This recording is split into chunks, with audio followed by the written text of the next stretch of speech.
Welcome to the Phi-Lacrosse-ophy podcast, where host and lacrosse expert Jamie Monroe will do what he does best, talk about lacrosse. Each episode will provide listeners with education, insights, stories, and lessons about the lacrosse world. We will discuss current events, coaching, philosophies, and college lacrosse recruiting. Now let's get started with your host, Jamie Monroe.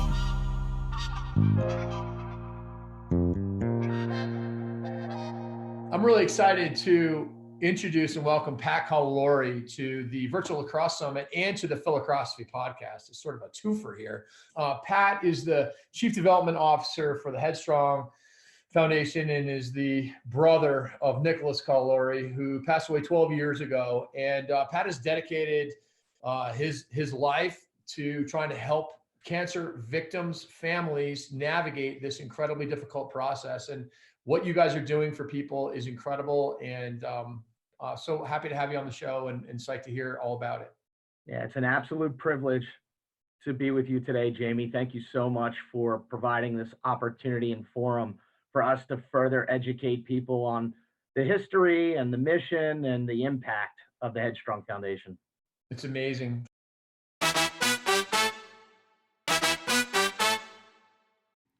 The Phi-Lacrosse-ophy podcast is brought to you in part by the JM3 Lacrosse Academy. This 10-week online program is designed to teach cutting-edge lacrosse skills and IQ. Athletes will learn dozens of new techniques, creative drills, X's and O's, and most importantly, how to integrate it all into their game. To learn more or start getting better today, go to www.jm3sports.com/academy. So let's kick it off by hearing about your brother Nicholas, about what he was like as a kid, as a lacrosse player, and how he ended up getting to Hofstra. Sure. Lacrosse had always been part of our lives from growing up as kids. We came from just a blue-collar suburb of Philadelphia known as Ridley. And, the game got introduced to us through gentlemen that came before us, players like Mike Buzza, Kevin Ellers. These were guys who were instrumental in kind of laying the framework for lacrosse in our town. And, at the end of the day, we were all plucked off of a baseball field. My father was president of a youth organization. There was a man by the name of Stu Brown who was very instrumental converting players, if you will. He would bring out the trash can full of lacrosse sticks and identify athletic kids that seemed to be bored. And he ended up introducing my younger brothers to the game well before myself. And with that being said, Nicholas was a young man who just absolutely loved life. He loved the idea of competing. He was someone who just believed in the spirit of team and playing a role on a team. Just a constant, teammate, someone who would hold the rope in your hands no matter how hard it burned or how bad it burnt, if it knew that it was going to be for the betterment of his team. He was a three-sport athlete.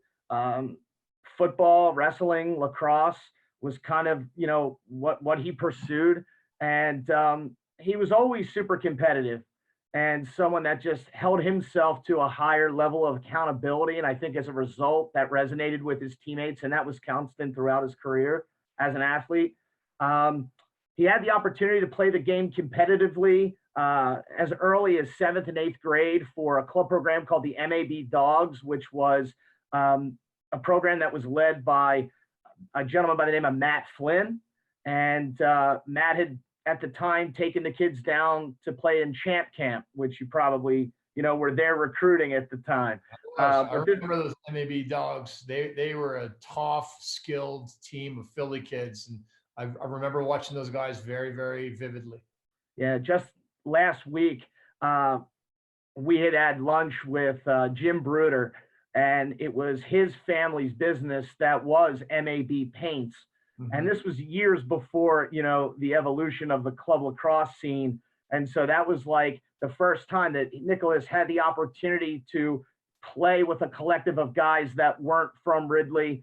And the relationships that were forged on the field then were just amazing. And so I really believe it was those experiences that fostered his love for the sport. He played the game from a youth standpoint for Folsom or for Ridley Athletic Club.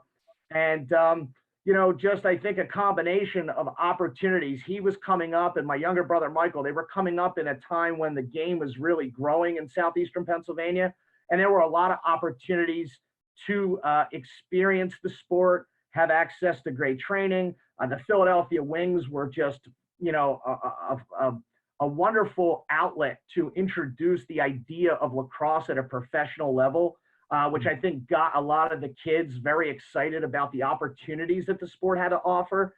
And then our high school program at the time was really buttoned up, and it was led by Doug Ellers. And this was a team that, as we were coming up, was accomplishing state championships. And my younger two brothers, Nicholas and Michael, had the opportunity to be part of 3 consecutive state championships and play alongside of guys like Bill McGlone and Mike Pagoni and Brett Moyer, Scott Berkheimer. And these guys all really had a hand in kind of shaping Nick as an athlete, because, I remember preparatory schools, recruiting my younger two brothers, specifically in their 8th grade year. And I remember my brother Nick vividly having conversations with coaches saying, thank you for expressing interest in me, but it has always been my desire to play for Ridley. I think from a very early on, there was a mindset that was driven into, the hearts and the minds of kids coming up through our community, that was just the natural progression. So that by the time the kids got to high school, they were very vested in the high school athletic program. And like I said, that really spoke to Nick's personality. And believe it or not, it was Brett Moyer who was very instrumental in introducing Nick Colleluori to Joe Amplo and John Danowski. And Nick was somewhat of a dark horse. He wasn't heavily recruited, primarily because even though he was quite tenacious as a midfielder, during his junior and senior year, he accepted an opportunity to anchor his defensive core at Ridley. So up until that point, all eyes that were on him kind of were shifted because he had accepted this new role on the team. And that was not only serving as a captain, but leading the defense. So again, picking up the long pole his junior year, and then leading a team to 2 state championships of the 3 state championships in that role. And so it was during that time that Nicholas had opportunities. And to be quite honest, his vision was always he loved the idea of being a multi-sport athlete, and he loved football as much as he did lacrosse, but lacrosse presented more opportunity. Mm-hmm. And so, his interest shifted when he realized that lacrosse, especially Hofstra, was a wonderful opportunity to play under John Danowski. Yeah, amazing. And so, so Brett Moyer, for those people who don't know, is just one of the best defensemen of his day. Philly guy, Ridley guy who went up to Hofstra. And that was probably a big reason why Joe Amplo knew who your brother was, because sometimes guys that are like anchoring the defense like that move from offense to defense, might slip through the cracks a little bit, but yeah. Coaches are always looking for leaders and competitors and scrappers that can really play on the defensive. And so he ends up at Hofstra. And tell us a little bit about that freshman year. Sure. I mean, Nicholas went into Hofstra a little apprehensive, but with a chip on his shoulder and something to prove. I really attribute that to the blue-collar work ethic of our father and just the area that we came from in general. Nick was a 5'8", 165-pound all-state nose guard in football. And just to speak to his tenacity, that's what he was known for. He certainly got the most out of his size. And when he got to Hofstra, like most athletes, it's, one of those opportunities that presents itself once and you really make the most of it. And hopefully it yields the best possible experience for you. And in Nicholas's shoes, upon accepting that opportunity to play Division I lacrosse, his focus became on how he could contribute to the success of that team and how he could, get the most out of himself. In fact, upon accepting the opportunity to Hofstra, he told his coaches, I'm coming to be a playmaker. I'm coming to make, to do everything that it is that you demand of me plus more. And he arrived on campus, and after his first practice, he went to John Danowski's office and wanted to talk to coach about how he could see the field. He said that he wasn't interested in being a bench member. He wasn't interested in being someone that just got forgotten about on the sideline, that he was looking to make changes, and he was looking to be a role player, and he was also looking to be a leader. And the funny part was, at that point, Nick was relatively uneducated on the role of being a close defenseman. And so it was really players like Brett Moyer, John Orson, Sean McCarthy, but specifically John Orson, that took Nicholas under their wing his freshman year and really kind of taught him the true X's and O's and just the position as a whole. And Nicholas proved himself, was able to not just earn his spot on the roster, but his freshman year was able to work himself into a significant amount of playing time. And I think that Joe Amplo and John Danowski were very happy with just his mental capacity and his toughness, the fact that he was willing to do the little things, to chase every ground ball, to stay after practice, to put in the hours, to work in the weight room, but also to be someone that within a freshman year was starting to earn the respect of the upperclassmen, both on the field, in the locker room, and off the field. And I tell people all the time a story about when John Tennant was a recruit that was coming in. His father, George Tennant, at the time was involved as a head of the CIA. And he was actually, Nicholas was asked to essentially be his chaperone on campus as a freshman. And it was because John Danowski and Joe Amplo established a trust with Nick. He was somebody that was dependable. He was someone that absolutely, rose to every opportunity and every occasion. And when you have someone like that on your team, what that develops is Nicholas was somebody you could develop a team around. He was somebody that you could develop a core culture around. And this was all before his cancer diagnosis. Yeah. So speaking of that, how did this come about? Everything went from being freshman at Hofstra, playing, loving life, and all of a sudden you guys get hit in the face with some bad news. How did that happen? Sure. It was like a rug being ripped out from under our family. My brother Nicholas did not traditionally present symptoms. It's not like he developed a mass on a lymph node or that was visible. What Nicholas was diagnosed with was a very aggressive form of non-Hodgkin's lymphoma. And the type of symptoms that he presented were very on par with that of like seasonal allergies. And so, Nicholas came home after experiencing an incredible freshman year. The dream of my younger brother, Michael, following in his footsteps at Hofstra was coming true. Michael was a multi-time All-State and All-American from Ridley as well, but he was an attackman. And the boys, their dream was to always play collegiate lacrosse at a Division I level together.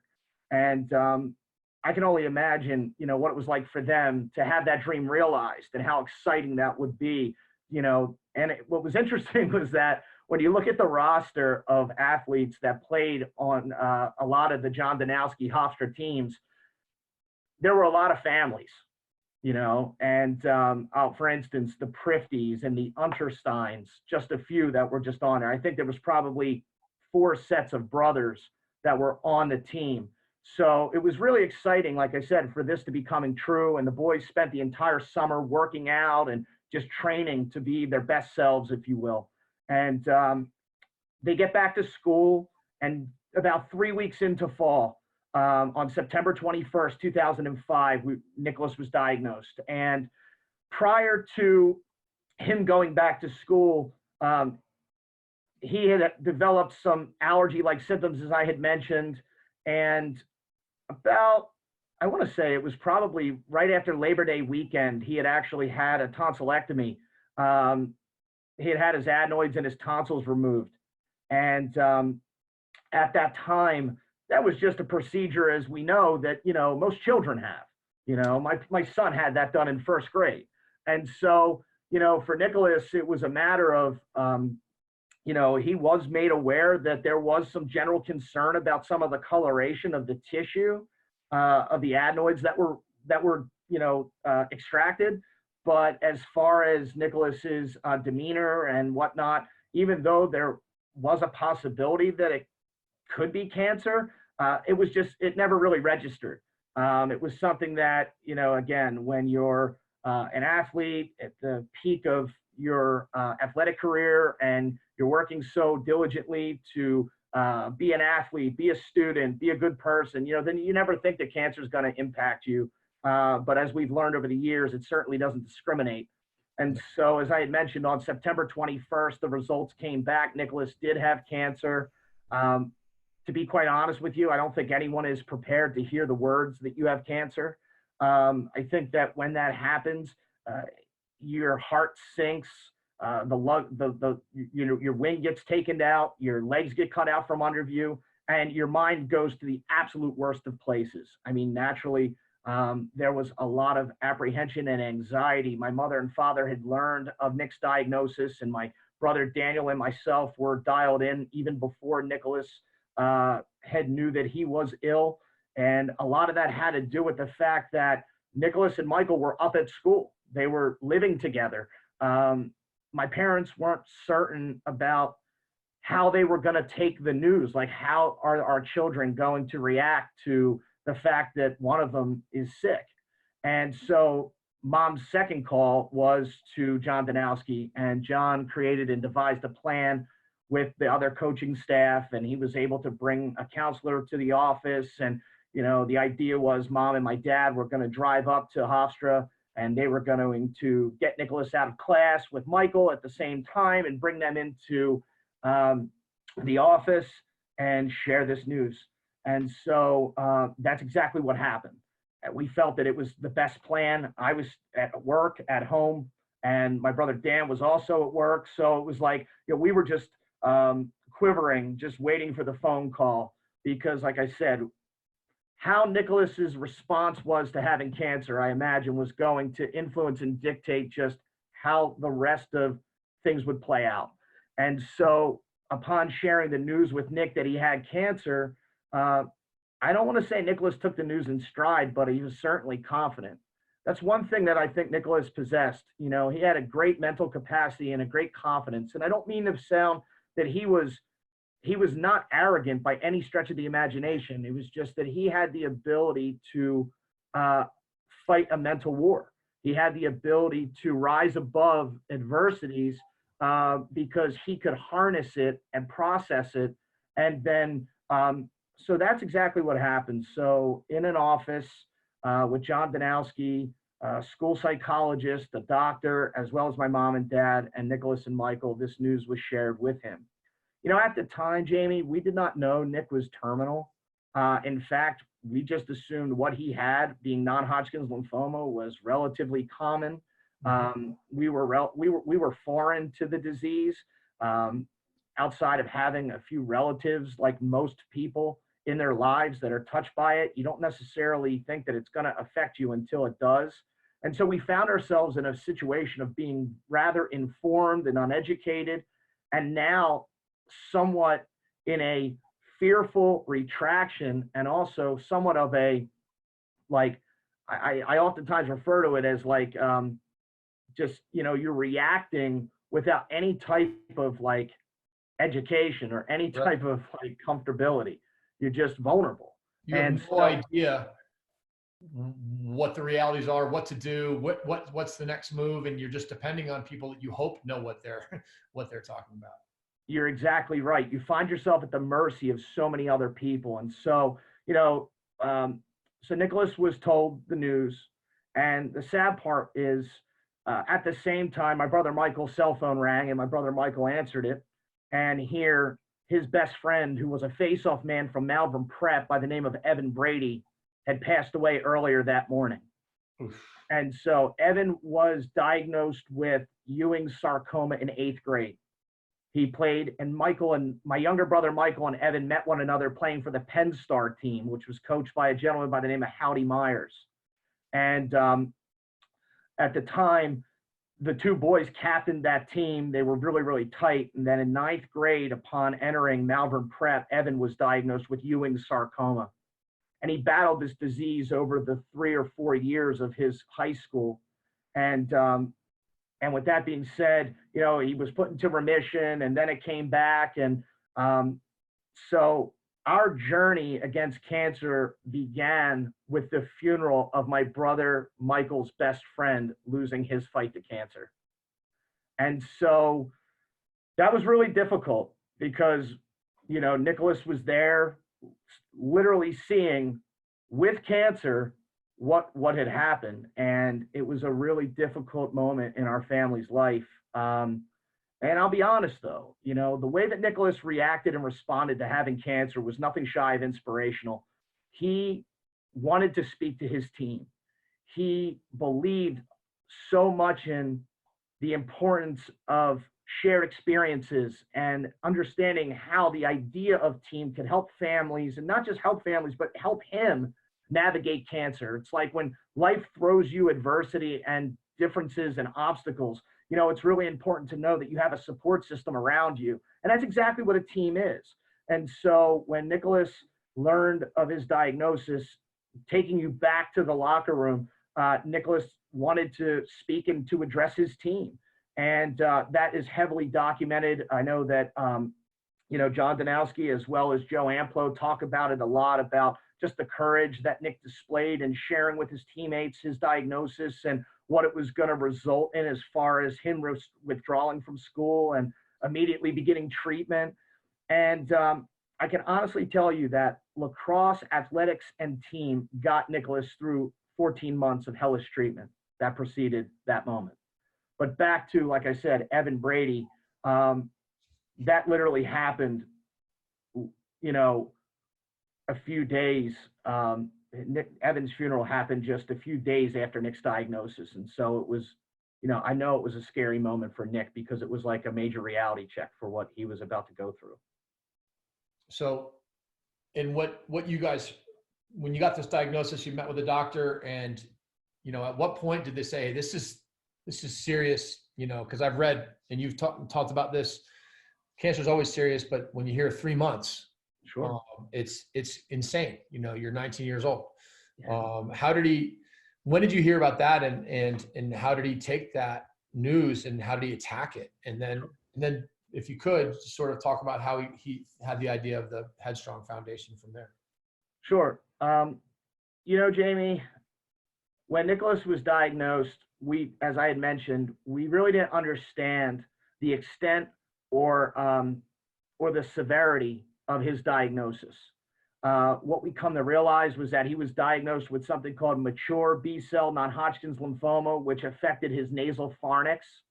And it was in an inoperable location, so it had to be treated very, very aggressively. And his first regimen of treatments were unsuccessful. And that, Jamie, is when we realized just what we were dealing with. So this was extensive chemotherapy paired with radiation. And naturally, you would think that, you know, that would do the trick. You know, that's what everyone thinks. And that was our first go round. It was like, okay, Nick's going to lose his hair. He's going to go through, you know, the gamut of side effects, and, you know, we're going to be there. And as a family, we made a pact when Nicholas came home from Hofstra to start treatment that we were going to do everything and anything in our power to make sure that A, Nick was never alone, and B, that he had the assurance of a support system, and C, that we were going to play our position as supportive family members to do whatever it was necessary to keep our family life as normal as possible and to keep him positive. Interestingly enough, that's kind of even, you know, a foundational layer of how we approach HEADstrong. But when he was going through treatment, he was incredibly optimistic. I think one thing that Nicholas understood was that he could control certain things. You know, he couldn't control whether or not the treatment that he was undergoing was going to work. Obviously, he could endure the pain of treatment. He could endure the side effects. You know, he could control his attitude, his optimism, his positivity. He could wear a smile And that's something that he did. And you know what? One thing that he did do, which I really, was to this day, I'm just somewhat at a loss for words for it, was just the level of respect that he had for his nurses, his physicians, my parents. And going through all those things, his interests and his desires were to make life better for everyone that was showing love and care to him. And his concern was for the well-being of our family. He was perplexed, not so much about why he had cancer, but rather what was happening to him was having such a devastating toll on everyone else around us.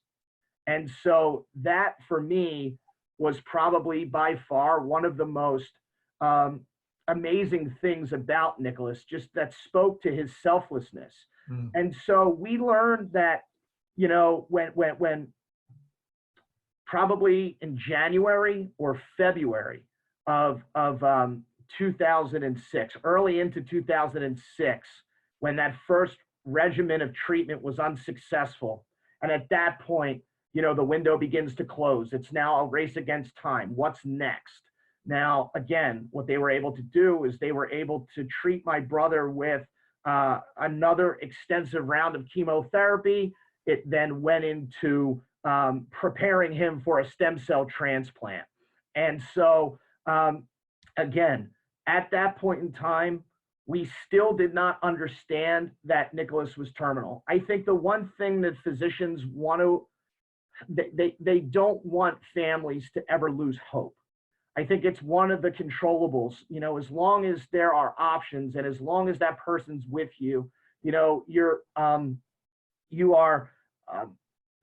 optimistic, you're doing what you can do, and as long as you have hope and as long as you have faith, there's always going to be an opportunity, hopefully. And so, again, honestly, quite frankly, it wasn't until we lost Nick that physicians said they were shocked that Nicholas had lived for 14 months. And so, that was really eye-opening for us. And I think learning that after his passing was something that I think really helped us to understand just how much he did fight. And the fact that, that he was an example of how one should live life and how someone could fight cancer. He had a willingness to share his journey publicly for the betterment of others. He always believed in his heart that his experience through cancer, if documented and archived the way he did, could serve as a reference point that he wished he had, and that in and of itself is kind of where our story as HEADstrong began.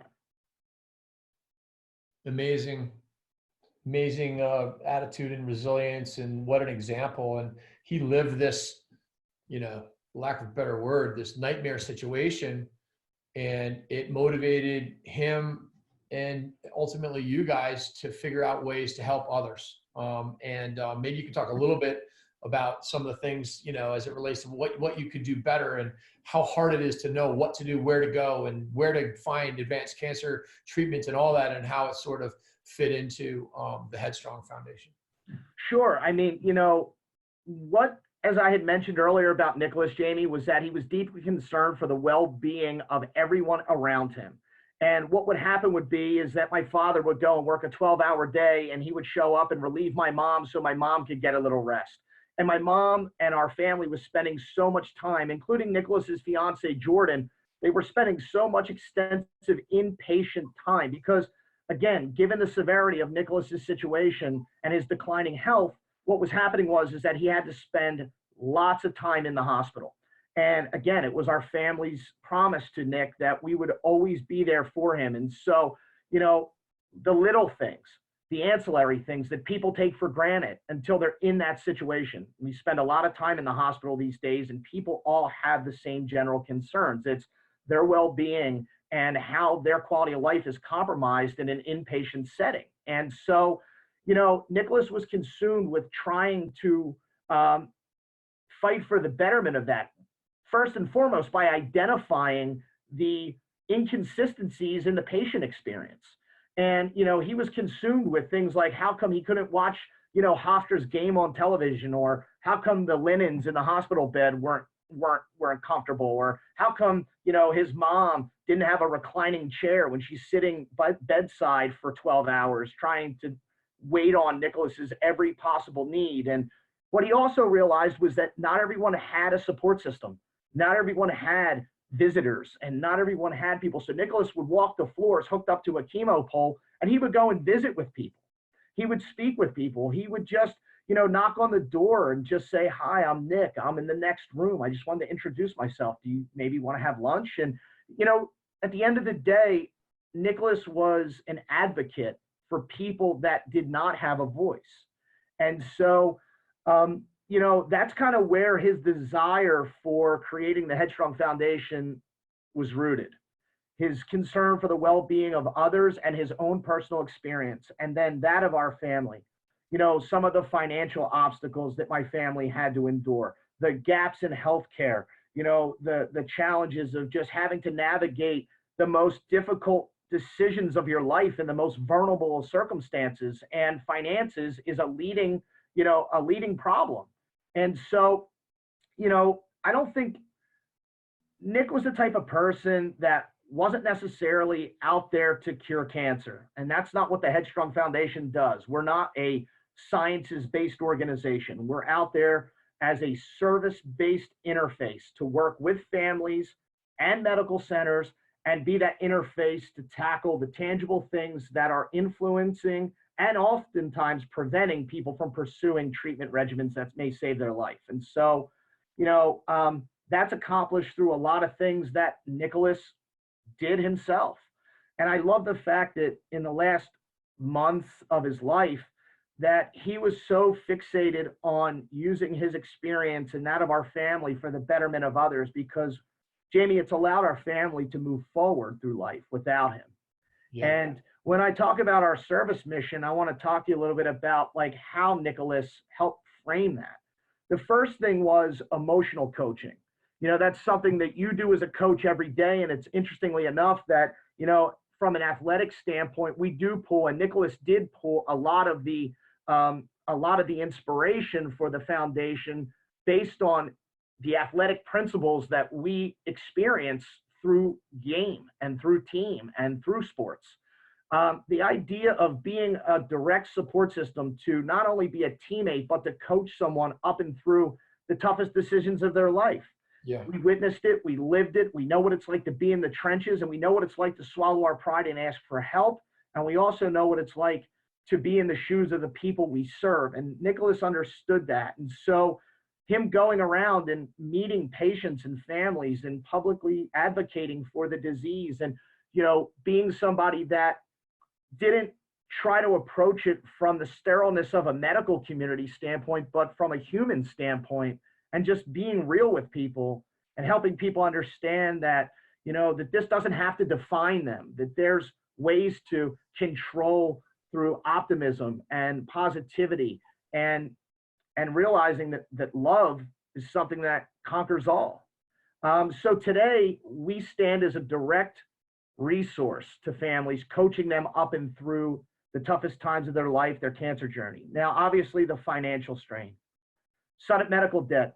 It's one of the leading causes of home foreclosure in the United States.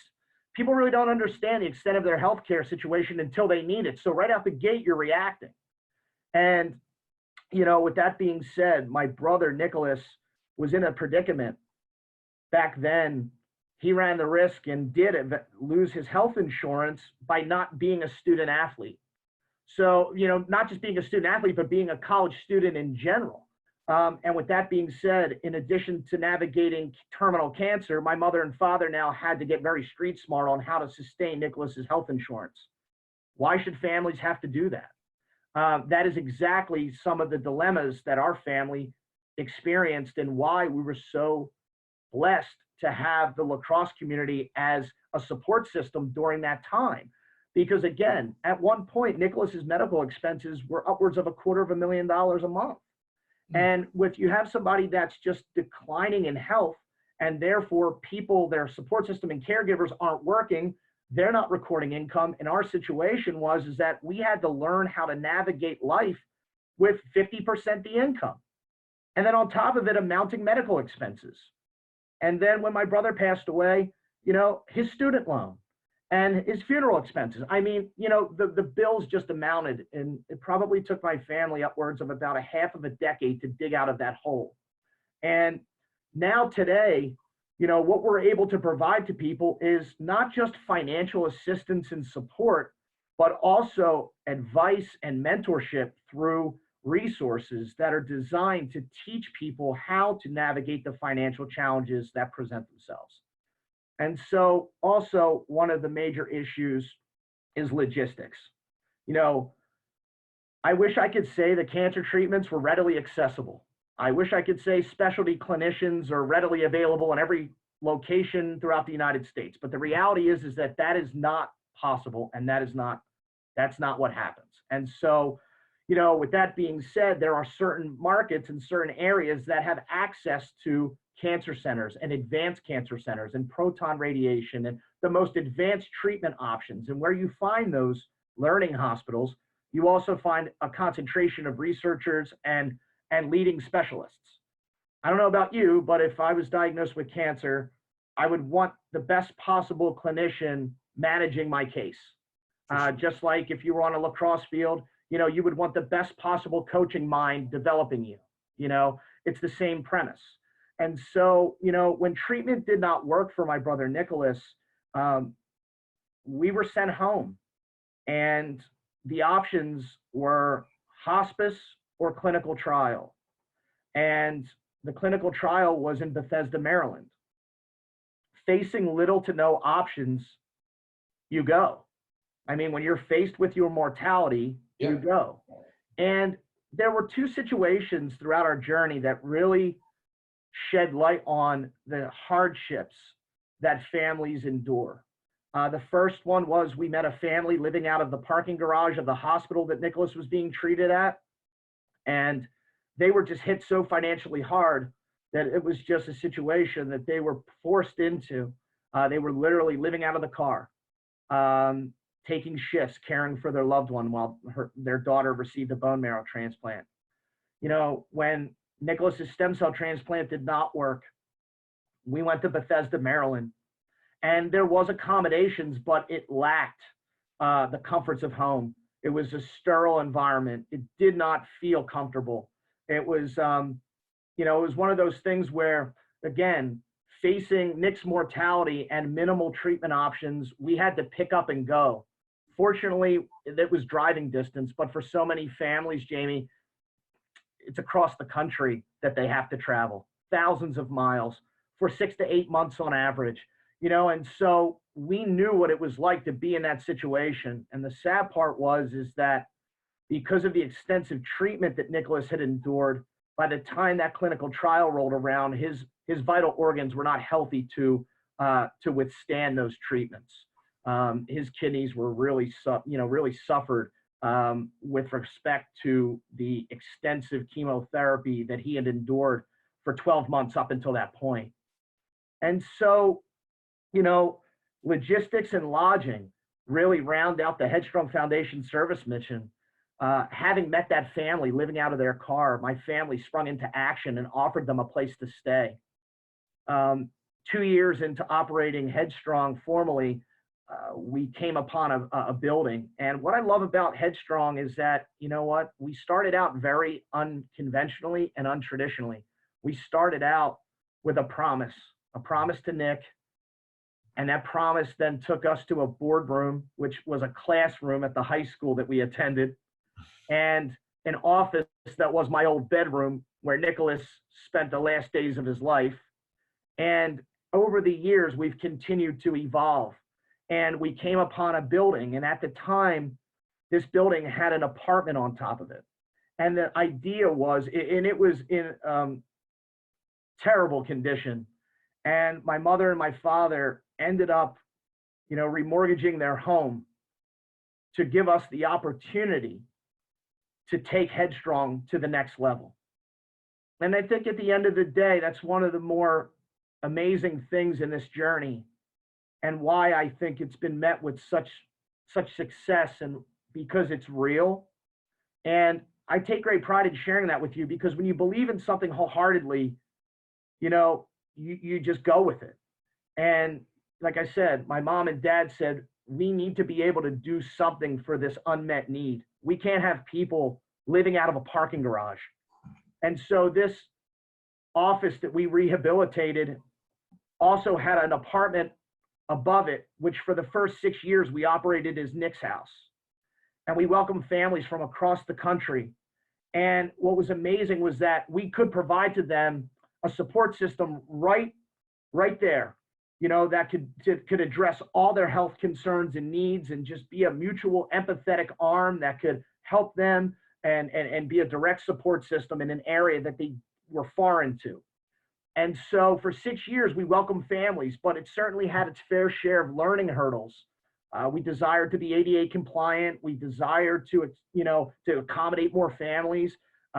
Again, we're led by a pretty simple philosophy. It's the more we can do is the more we can do. I mean, that's just the reality of it. And, again, it all stems back from Nicholas's experience.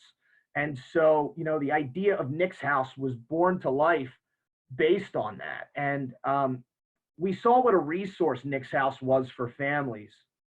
And as a result, we built on that initiative.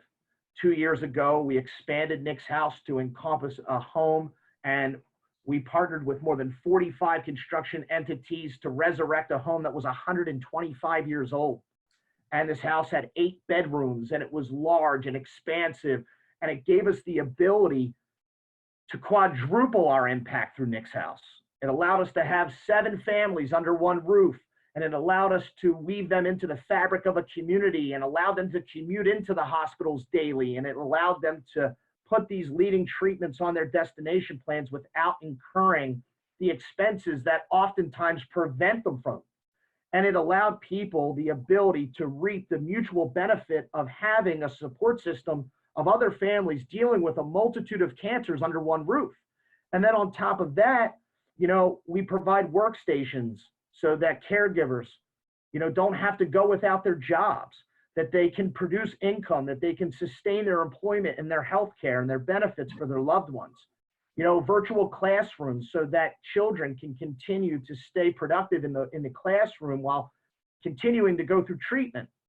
And recreational space where people can unwind, where we offer laughter yoga and regular yoga and knitting and art therapy and things like that, so that, again, we're helping nurture the soul of these patients. And we even have private rooms where, people that need to seek the financial advice or the psychological support or even religious counsel can go and have that private time with those people.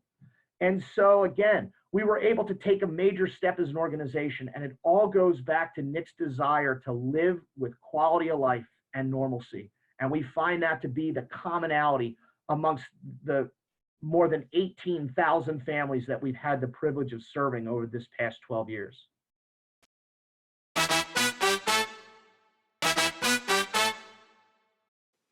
The Phi-Lacrosse-ophy podcast is brought to you in part by the JM3 Coaches Training Program. If you are a coach interested in sharpening your saw, like so many of the guests on the show, you are going to love the content in this program. Go to www.jm3coaches.com for more information. It's truly incredible what you guys are doing. And the more I hear about it, the more I want to be involved. And I'm sure that you would love to have as many people involved as possible, because if you can raise more money, you can do more things for people. What are some of your plans, coming up? Sure. I mean, the vision of the HEADstrong Foundation is bright. The philanthropic mission is steeped in being the resource that we wish existed when the rug was ripped out from under us. And I explained to you the service mission. My brother Nicholas, I always go back to who he was. And when I look on my wall, I see the mission statement and the short-term and long-term goals that he had, not only for himself, but for this foundation. For those who don't know, his nickname was Head. That's where HEADstrong came from. I gave him the nickname when he was 3 years old. The lime green shoelaces that we became synonymous with, and it's really become kind of our moniker. That not only was the lime green, which was the awareness color for the disease he had, but his desire sitting in a hospital room at the University of Pennsylvania, undergoing treatment, he just desired to just be able to go outside again, just to be on a lacrosse field again. He used to say things like, when I'm on a lacrosse field, when I'm back at practice, when I'm at the games, it's like all that I'm going through doesn't matter because I'm part of something bigger than myself. And the attention isn't on the fact that I have cancer. It's the fact that, you know what, I'm just normal again. And his short-term goals, Jamie, was to get back to his original weight and size and get back to Hofstra, to be back on the playing field. And I actually have a couple of videos, which I'll share with you, where he actually talks about that, where he just desired to be back at school. Believe it or not, after enduring a 45-day inpatient stay, we were playing, my younger brothers were playing for the Southeastern Summer the Summer Lacrosse League here for a bar team called Pickles Place. And my brother ended up getting discharged on a day that we had a game. And he had asked my dad, he had desired so much to, to be back onto the lacrosse field that he just wanted to go to a game. And so, he left the hospital that day, was discharged, ended up going to the game, but lo and behold, packing his pads and his equipment. And he ducked behind a truck at halftime and popped up. And my father was like, "Where's Nick at?" Lo and behold, he was standing on the sideline. And my father said, "What are you doing? You're going to put yourself back in the hospital." And Nick looked at my dad and said, "You know what, Dad? I'm going to end up back in the hospital one way or another. I just really want to get out on the field and play." So my father and my mother let him run one shift. He went out on the face-off wing, came up with a big ground ball, threw it upfield, assisted a goal, came off the field. And it was amazing because, he took his helmet off and he just had such a smile on his face. And at that point in time, Jamie, he was down about 60 pounds. Cancer was taking its toll. And it was like one of those moments that, he said to himself, "You don't have me yet. You don't have me yet." He went on to battle another 14 months, another 4 months. But from that time in the hospital, that desire to create the shoelaces was just an opportunity. It was an opportunity to start a dialogue. And that's what Nicholas was doing during his extensive downtime, but, from receiving treatment. He was dreaming of the days of playing lacrosse again. He was dreaming of the days of being back on a lacrosse field. He was comforted by the jerseys and the helmets and the letters from lacrosse players from around the country that were like, "We're in your corner, dude. Like, we got your back, Nick. We're carrying this on." And, and the idea is that Nick was creating a way for those guys that loved him so much to keep him on the field. And he also thought that the lime green shoelaces could start a dialogue. And so I'll be the first to tell you that game that happened at Notre Dame, the Lord's Field, at Pritchard Field, was the first game that anyone ever wore the laces, and they were him, and they were his. He wore the laces first. And from that point on, the ball began to roll. And so, it's been amazing over the past 12 years to see so many lacrosse players continuing the champion Nick's journey and all that he stood for. We talk about team. Just last week, we were up in Long Island at Hofstra University, Jamie, and Seth Tierney called us into the locker room. And I don't know if you saw that on Inside Lacrosse or on any of the lacrosse blogs that are out there but that had covered it. But they had actually unearthed the game jersey that Nick had worn 15 years ago at Hofstra, and they presented it to our family in the locker room. And it was kind of ironic because that's kind of where the journey began with HEADstrong and Hofstra, in that locker room with Nick standing on a stool and sharing his journey with his teammates, and knowing that it was going to be their fight against cancer, not just his. And it was like one of those really, really special moments. But, my brother Nick was actually, when he passed away, he decided that he wanted to be laid out and buried in his Hofstra uniform. And I think that's an important thing that just speaks to the importance of what team and that program meant to him, that's what he wore at his funeral. And that's something that, again, still gives me the chills to this day. Someone that I think really I'd like to give an acknowledgement to is Seth Tierney. Seth Tierney has played an incredible role, Joe Amplo as well. But Seth Tierney of inheriting Hofstra's program, you got to remember something. When Nicholas was at Hofstra, not only was he amidst his cancer battle, but John Danowski, who has always been an advocate for HEADstrong, was vacated the role of head coach to pursue Duke. And with that being said, he was the right guy for that job. Seth inherited the job at Hofstra. And what was amazing upon being named head coach, Seth Tierney made his first phone call to my brother, Nick. And Nick answered the phone and Seth said, "Nick, you are Hofstra Lacrosse. This is my first phone call. I want to introduce myself. I want you to know that I'm going to carry this and you're going to get back here soon. And when you do, we're going to do great things together." And unfortunately, Seth never had the opportunity to coach Nick directly, but got to know him in the last part of Nick's life. And the relationship was solidified and bound in a way where Seth actually gave Nick's eulogy.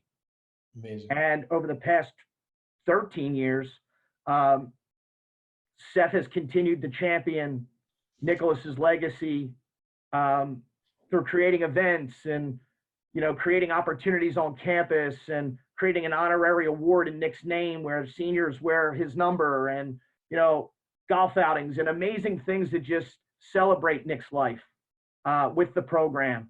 And, I just definitely want to give my hats off to Seth Tierney. He's an incredible guy that I really admire. Amazing. So Pat, people want to be involved and help. What's the best thing that they can do and where can they get more information? And sure, they want to get involved at whatever level. How would they do that? Sure. I will say this. I could talk to you for hours about HEADstrong for sure, but I'll get right to the point. HEADstrong.org or on Instagram, Facebook, Twitter, HEADstrong FND.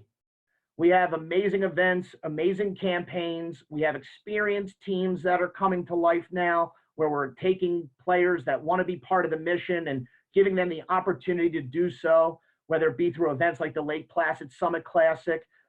Within the sport, we have opportunities and campaigns that allow players the ability to leverage their statistics as a mechanism for advancing the mission and raising funds. We have things like Lacrosse Mustache Madness, Game Hair Havoc, our fall event series. Coaches can pledge games. They can recognize athletes, and athletes can also get behind the foundation in a way that allows them to check a community service box that's maybe necessary for recruiting purposes. But the idea is that, it's our social responsibility to be in places and to present opportunities that allow athletes the opportunity to be part of our family and our mission and our community. And so, I would advise and encourage people that want to advance the mission. They can certainly make a donation at any time online, especially, like I said, Thanksgiving's coming up. We have a campaign that's intended to provide Thanksgiving meals to families overcome by cancer that are inpatient for the Thanksgiving holiday. But right now we're amidst our fall event series, our Lacrosse Mustache Madness campaign, which is underway, and people can go to that at lac-madness.com. But like I said, they can always extend an email to us at any time. We really pride ourselves on our accessibility, Jamie, and our, at the end of the day, this is led by a family. Yeah. And our roots are focused on celebrating the life of someone that's no longer here. And the desire is to have as large of an impact as we can on behalf of people that don't have a voice, to meet that unmet need, to be that support system, and to celebrate Nick's life and keep him part of the dialogue. So we oftentimes welcome the ideas and the creativity of players. We have school districts that literally do technology days where they, go a week without technology, checking your cell phone, and they raise funds around that. We have thons. We have events that, anyone can do. We have shootouts where people, I know in Rockville Center last year, they organized an event that shot 27,000 shots for the cause. We have face-off clinics and campaigns. We have some really great partnerships that are out there that encompass every level of the sport, which is really cool. So whether it's the PLL or the NLL or even, the club side of the game, all the way down to youth, we even have a platform that allows officials to pledge their earnings during games if they'd like to make a donation. So you can go to headstrong.org to learn more. Nicholas would be proud of all of the efforts and the progress that you've made over these last 12 years. I mean, you just keep adding and adding and adding and adding and adding, and it's incredible. Being a part of a team is so special. The sport of lacrosse is so special. Hofstra, for you guys has been so special. You told a story the last time we spoke about the way Nicholas was able to see his teammates for the last time. Maybe you could just leave us with this, because it just shows the power of relationships and team, and it probably just propelled you guys onto this journey that you're on now. Yeah. As I had mentioned, I would be absolutely remiss if I said that Nicholas did not have a difficult time with being 19 years old and having cancer. Was Nicholas upset at times? Certainly. Was he depressed at times? Certainly. But at the end of the day, he was able to navigate those things. And it was the idea of team surrounding him in his most weakened state that really helped him to just go through the process and acceptance of having cancer and just processing his mortality. One thing that I think Nicholas was so concerned about was just how the void of him not being there would affect his brother Michael, who was a teammate, and his team, which he often referred to as his brothers.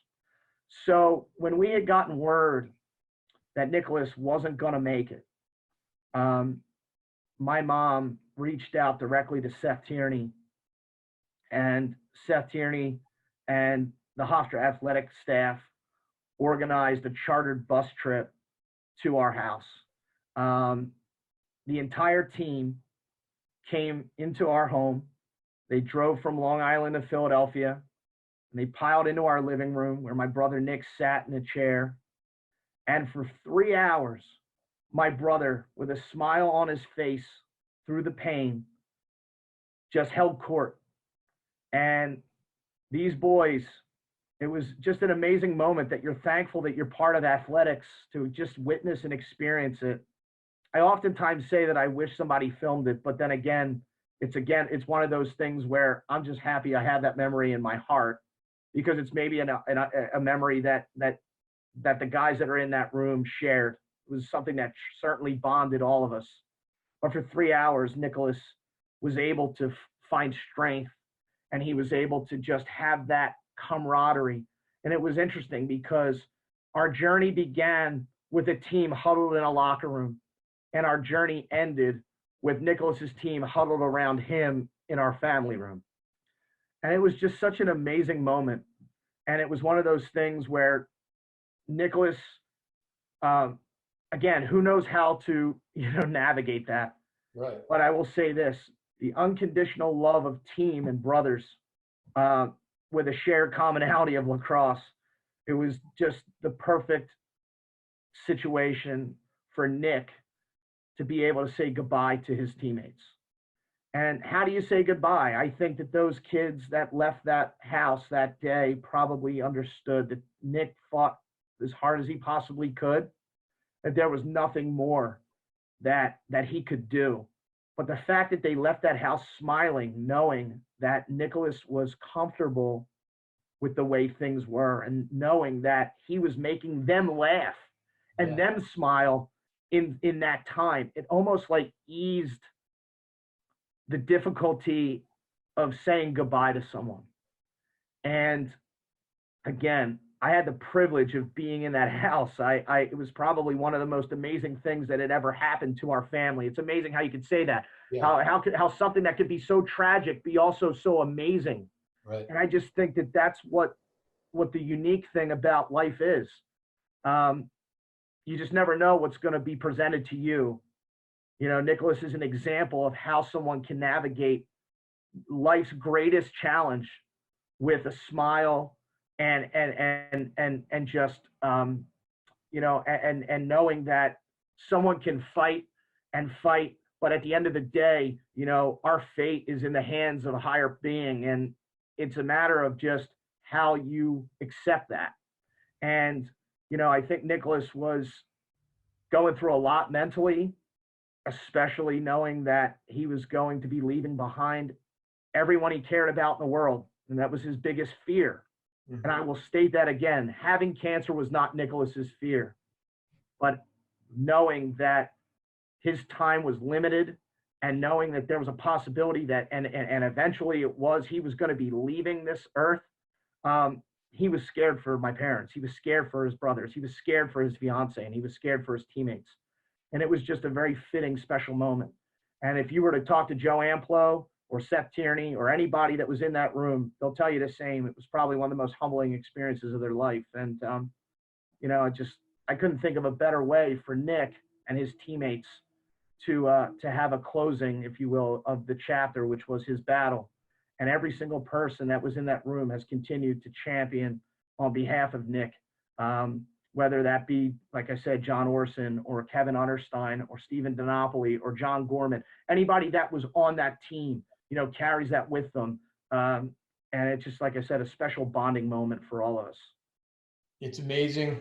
It's an amazing story. It's powerful in what you guys have done in the wake of all of this, in Nicholas's memory, and leveraging the power of team and the power of helping and the power of even the littlest things can make a huge difference in someone's life. So I just want to say congrats on everything that you guys are doing. I really look forward to personally getting involved with you guys. And anytime I can ever help out, please let me know. Thank you so much for coming on and sharing. Thank you, Jamie. And sharing your story and all the hard work you guys are doing to help people. It's incredible stuff. Thank you so much, my man. All right, we'll be in touch. Thanks, pal. Thanks, Pat. Bye-bye. Bye-bye.